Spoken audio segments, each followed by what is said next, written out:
everybody, Zachary Levi here. Over the last few months, we've brought you exclusive behind-the-scenes looks at the final hours of development of Tomb Raider. You've seen Camilla recording her last few lines, Rihanna musing her last few words, and Jason completing the last few notes of the score.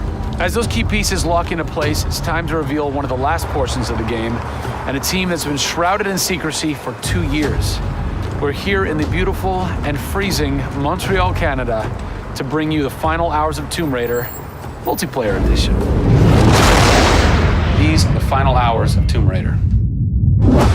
Welcome to yet another world-class studio in the Square Enix portfolio, Eidos Montreal, home of the multi-award-winning game Deus Ex. Locked away in one of the far corners of the studio is a team of experienced, passionate professionals who have been specially brought together to create the first ever multiplayer component to the Tomb Raider universe. Let's meet the team behind the vision, direction, and decisions, and hopefully get a chance to play a few rounds. Here we are at Eidos Montreal. Before we get into why we're here, Carl, you now have an amazing stash, my friend. What is the impetus behind this? As a studio, we've been participating in Movember. A good friend of mine, JJ Owens, works for Movember in LA. We set up the gaming challenge and we brought studios from all around the world together. I think so far we've raised somewhere in the region of $140,000, $150,000. Well done. Been a big success, although my wife doesn't necessarily always approve. She hates it? Oh, my wife wakes up in the morning. She says that she hates it. She secretly loves it. What were some of the factors that led to a multiplayer facet to this new Tomb Raider? When we started developing sort of our vision for reimagining Tomb Raider, on paper, it was all about single player. And as we started to build that world out, we had the island, we had the Solarian, the scavengers. We started to realize that we had this canvas. Great warring factions, great landscapes. Yeah, we had all these really awesome places where it was all about traversal and single player. When we started looking at that, we thought, wow, well, what about multiplayer?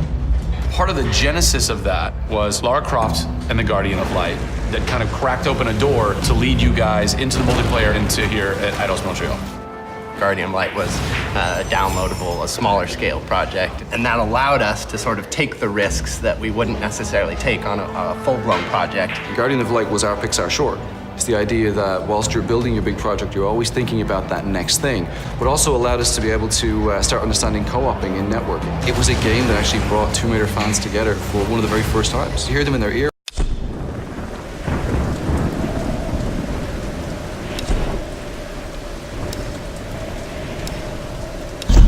Telling you, Reyes, it's mechanical, not an electrical problem. Now, Alex.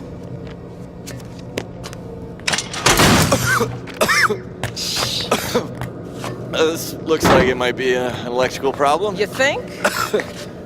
Oh, hello. Hey.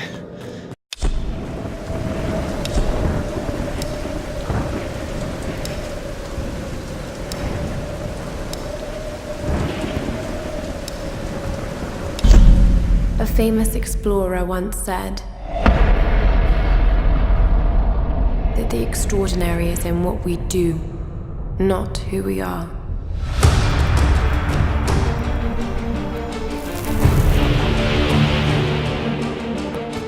I'd finally set out to make my mark, to find adventure, but instead